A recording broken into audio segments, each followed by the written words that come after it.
Hi, this is Craig at Quality Water Treatment. Today I'm going to show you how to install your Fleck 2510 metered water softener. The first thing you want to do is make sure the blue plug is in the distributor tube. If you do not have a blue plug, either use tape or use a PVC cap to plug it temporarily. This is to keep the resin from going down the tube as you add resin to the tank. Then you're going to take your funnel that we supply you with and you're going to put it over the top of your tank. If we supplied you with gravel, then add the gravel first. If we did not supply you with gravel, then there's no need to use it. Then you're going to take your resin. Now this is a demonstration bag here. They normally come in larger bags. If you have a system that requires more than one bag, then you'll have more than one bag. Sometimes the resin colors are a little different. It's the way they're manufactured. They're still the same. It doesn't matter which one goes first. So just go ahead and add them both. So you're going to add the resin to the tank, and as you're adding resin to the tank, you have to take your hand every once in a while and shove it down in there. Or what I do is I use water, maybe a garden hose or something like that with a little spray nozzle on it, and kind of hose it down there and weigh it down and let it fall into the tank. I find that a little bit easier. Once you're done adding the resin to the tank, the resin is going to be about 50%, maybe 60% full, which is normal. You're going to remove your funnel, move your blue cap,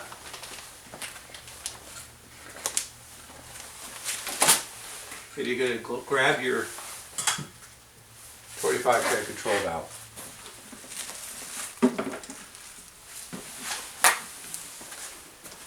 Now, your 2510 control valve, what you're going to find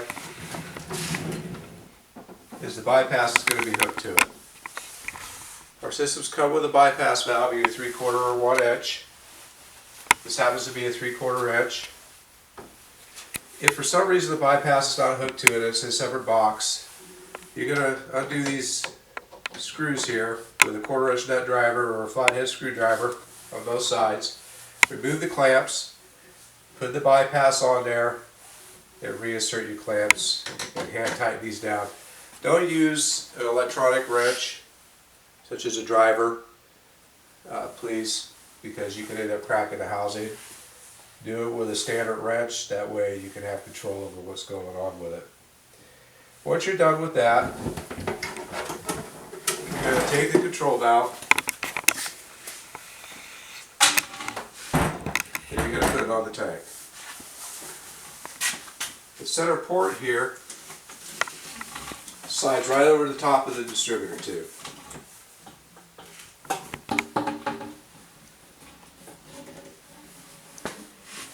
You're going to lower it down onto the tank, and slide it to the distributor tube, grab onto your transformer, and hand tighten the valve onto the tank.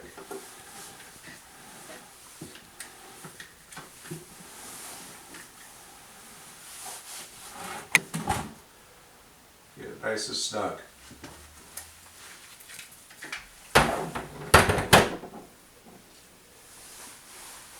Now, once you're done doing that,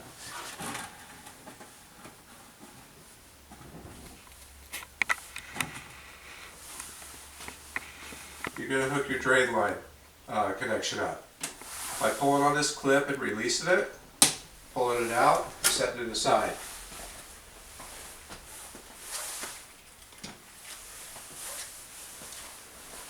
You're going to take your 90-degree drain line elbow that it comes with. There's a small fitting that screws into here. It compresses into here. It has a little O-ring on the end of it. So you can take it, compress it in, put your clip into place, push it down until it locks like that, pull on it to make sure it's tight, and you're ready to go. Okay. Go ahead and remove this for now, so it's out of the way. Then what you're going to do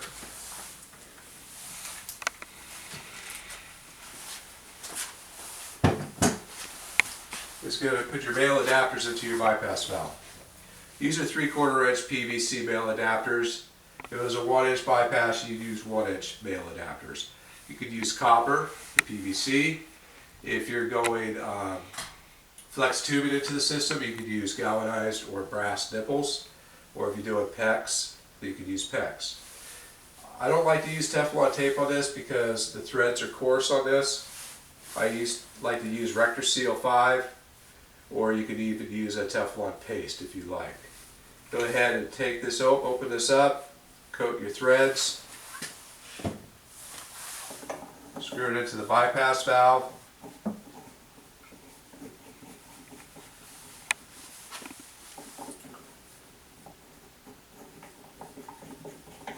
You're going to tighten it down.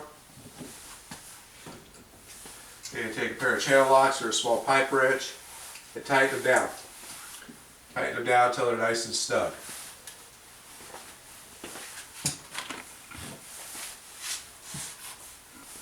At that point, your system's pretty much ready to install. So you turn it around, plug your transformer into the wall,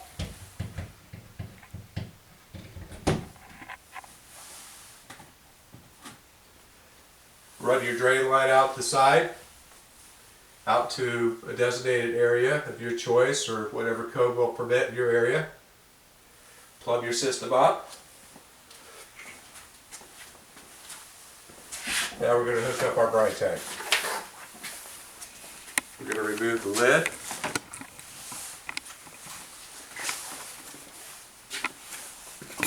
We're going to remove the brine well cap. Inside here is a black plastic nut that's hooked to the float assembly.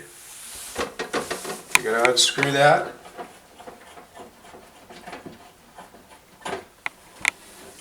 Inside here is a white ferrule and a black ferrule.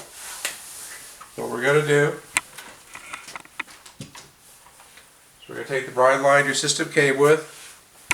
It already has the brass sleeve in it. We're going to stick it through the hole of the brine tank.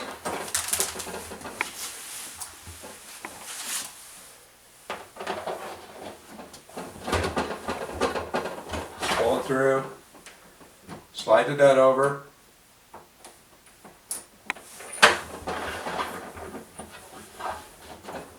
Stick it back in. Insert it into the 90-degree elbow on the float. Screw the nut in.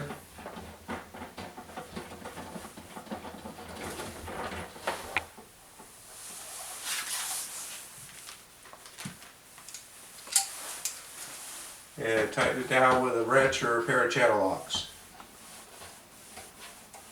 Just get it nice and snug.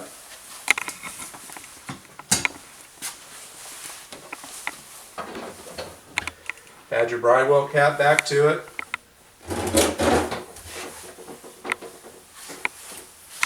Now what you're going to do is hit your brine line up to the side of your softener valve. We're going to turn this around so you can see it. Here's your injector port here. 2510 valve comes with a service manual. Inside the service manual, you have a parts kit. In the parts kit, you have one bag. It has a brass sleeve in it. If you already have a brass sleeve in the tube, you don't need it. It also has a screen in it. We do not use the screens because they plug too easily. So we're going to set that aside. The other package has directions on what direction to put your ferrules. It has your nuts and your two ferrules.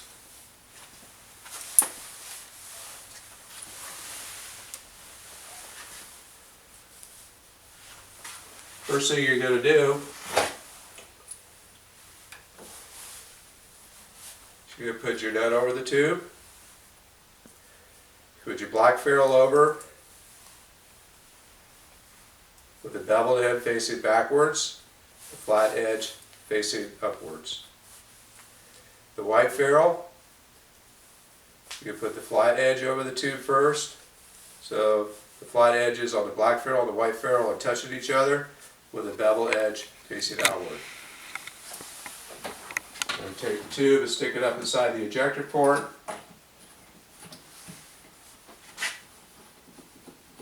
Again, tighten it down.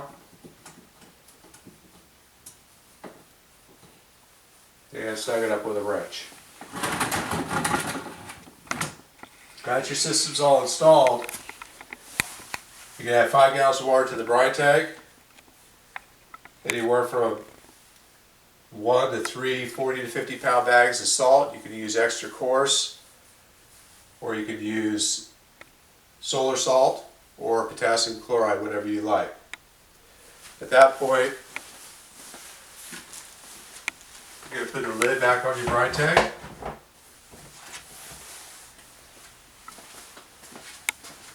Turn your water off to the system.